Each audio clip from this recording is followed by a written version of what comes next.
नमस्कार, स्वागत है आप सभी का स्वरमय टाइम्स में। दिन भर की बड़ी और अहम खबरों के साथ मैं हूं सृष्टि पांडे। सबसे पहले एक नजर आज की हेडलाइंस पर। पाकिस्तान के पूर्व राष्ट्रपति परवेज मुशर्रफ का हुआ निधन, दुबई में निजी अस्पताल में ली अंतिम सांस। आजादी का अमृत महोत्सव समारोह के तहत दिल्ली में 15 किलोमीटर लंबे साइक्लोथॉन का आयोजन। इस साल भी हो सकती है खाद की समस्या। मौसम विभाग ने किया अलर्ट, छत्तीसगढ़ के कुछ इलाकों में हो सकती है आकाशीय वर्षा।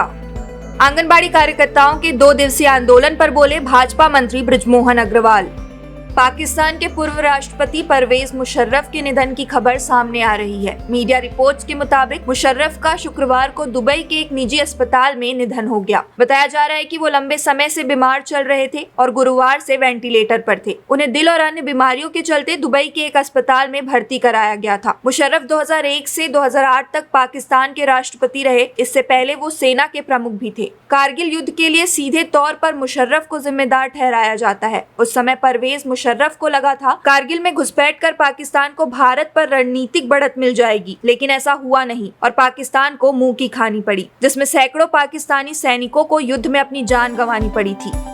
केंद्रीय प्रत्यक्ष कर बोर्ड की अध्यक्ष संगीता सिंह ने 10 जून को सीआर बिल्डिंग नई दिल्ली में आजादी का अमृत महोत्सव के तहत आयोजित साइक्लोथॉन कार्यक्रम में भाग लिया और उद्घाटन किया। ये कार्यक्रम सुबह 6 बजे से शुरू हुआ और लगभग 600 प्रतिभागियों ने साइकिलिंग कार्यक्रम में हिस्सा लिया, जिससे पूरे दिल्ली में 15 किलोमीटर की यात्रा आयोजित की गई। कार्यक्रम को संबोधित करते हुए उन्होंने कहा कि आजादी के अमृत महोत्सव के उपलक्ष्य में हमारे प्रधानमंत्री के फिट और स्वस्थ रहने के संदेश पर अमल किया जा रहा है और इसी के साथ हमें यह जानने में भी मदद मिली कि हम सभी ने इतने सालों में क्या किया और इसे आगे तक कैसे ले जाया जाए। मुझे लगता है कि एक विभाग और एक व्यक्ति के रूप में हम सभी को इसका पालन करना चाहिए। यह देश को आगे ले जाने का एक ही रास्ता है।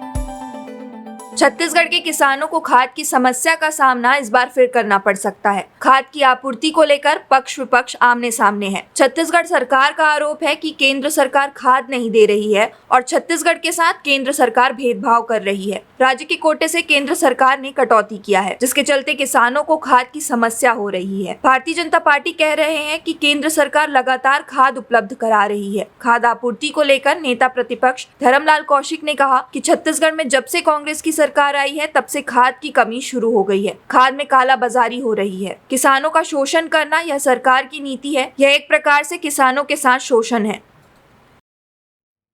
छत्तीसगढ़ में जब से कांग्रेस की सरकार आई है तब से खाद की कमी शुरू हो गई है। लगातार हम देख रहे हैं कि गर्मी के समय में भी यूरिया की कमी आई, खरीफ के समय में भी कमी आई, इस बार भी आने की संभावना है और साथ ही ब्लैक मार्केटिंग को रोक पाने में सरकार असफल है। 265 रुपये के यूरिया 600-700 रुपये में किसान खरीदने को मजबूर है। आपके 1200 रुपये के डीएपी को 1800 रुपये में खरीदने को मजबूर है। आखिर जब आवंटन जब हो रही है तो केंद्र राज्य सरकार को तय करने की आवश्यकता है कि कितना सोसाइटी में जाना है, कितना दुकानदारों को देना है। लेकिन जब से ये सरकार आई है तब से हम देख रहे हैं कि सोसाइटी में खाद आ ही नहीं रही है और ऊंट के मुंह में जीरा जो खाद आ रही है। केंद्र के ऊपर आरोप लगाना कि खाद की कमी, तो जो खाद मिली है उसका आवंटन बराबर क्यों नहीं कर रही है? उसमें किसानों के साथ में पक्षपात क्यों हो रही है? आखिर वही खाद दुकान में जब 1800 रुपये में मिल रही है, वही खाद 700 रुपये में मिल रही है, तो सोसाइटी में क्यों नहीं है? महत्वपूर्ण प्रश्न ये है। इसलिए न केंद्र सरकार से उसको पहल करना, न उसके बातचीत करना और केवल किसानों का शोषण करना, ये सरकार की नीति बन गई है छत्तीसगढ़ के और लगातार किसानों का शोषण खाद के माध्यम से ये कर रही है। ये तो यूरिया सुपर फास्फेट और बाकी खाद की कमी है, रासायनिक खाद की। अब गोबर के नाम पर वर्मी कंपोस्ट दिया जाना आज किसानों का विशुद्ध रूप से शोषण है। 1000 रुपये प्रति एकड़ जो किसानों के साथ में किया जा रहा है, ये भी किसानों के साथ में शोषण है कि लगातार उनके ऊपर प्रेशर बनाना, दबाव बनाना। तो ये सरकार किसानों का हित चिंतक नहीं, शुभचिंतक नहीं, बल्कि किसानों के साथ में लगातार ये सरकार अन्याय। आने वाले कुछ दिनों में प्रदेश के लोगों को चिलचिलाती धूप और उमस से राहत मिलने के आसार हैं। मौसम विभाग का कहना है कि मानसून की सक्रियता बढ़ने के लिए अब परिस्थितियां अनुकूल होने लगी है। साथ ही द्रोणिका के प्रभाव से प्रदेश में बन रहे सिस्टम के कारण शनिवार को प्रदेश के कुछ क्षेत्रों में हल्की बारिश के आसार है। साथ ही चेतावनी दी है कि कुछ क्षेत्रों में बिजली भी गिर सकती है, जिससे अधिकतम तापमान में गिरावट का दौर जारी रहेगा। मौसम विज्ञानियों का कहना है कि शनिवार में मौसम का मिजाज थोड़ा बदलेगा। हालांकि शुक्रवार को प्रदेश भर में सुबह से ही आंशिक रूप से बादल छाए रहे। दोपहर के समय तेज धूप भी निकली। रायपुर का न्यूनतम तापमान 32.5 डिग्री सेल्सियस दर्ज किया गया, जो सामान्य से 5 डिग्री सेल्सियस अधिक है। इसी प्रकार अधिकतम तापमान 41.6 डिग्री सेल्सियस दर्ज किया गया। प्रदेश में सर्वाधिक अधिकतम तापमान ARG नया रायपुर में 41.9 डिग्री सेल्सियस दर्ज किया गया।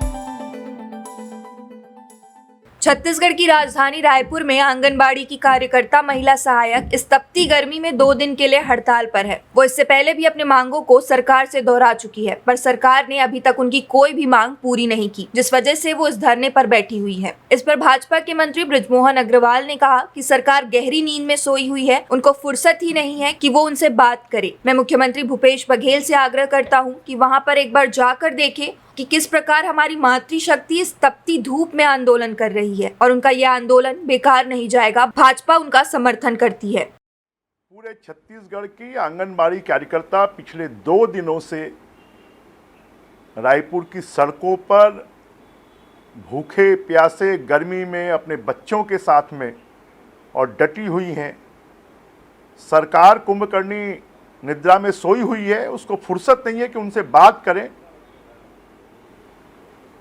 मैं सरकार के जिम्मेदार लोगों से, मुख्यमंत्री भूपेश बघेल जी से, कि आप जरा वहां पर जाकर देखें कि हमारी मातृशक्ति जो हजारों की संख्या में है, पिछले 2 दिनों से इस तपती गर्मी में भूख प्यास और गर्मी को सहन करते हुए आंदोलनरत हैं और उनके आंदोलन को समाप्त करने के लिए आपने जो वादा किया था उसको आप पूरा करें और आंगनबाड़ी कार्यकर्ताओं की बातों को मानते हुए उन्हें शीघ्र वो अपने घर पर पहुंचे, इसकी व्यवस्था करें। भारतीय जनता पार्टी उनकी मांगों का पूर्ण समर्थन करती है, उनके संघर्ष में उनके साथ में है। आंगनबाड़ी कार्यकर्ताओं का ये आंदोलन व्यर्थ नहीं जाएगा, उनका संघर्ष रिजल्ट लेकर आएगा। देश प्रदेश की सभी बड़ी खबरों से जुड़े रहने के लिए हमारे YouTube चैनल को लाइक, शेयर और सब्सक्राइब करना ना भूलें और लेटेस्ट खबरों के लिए बेल आइकन को प्रेस करें।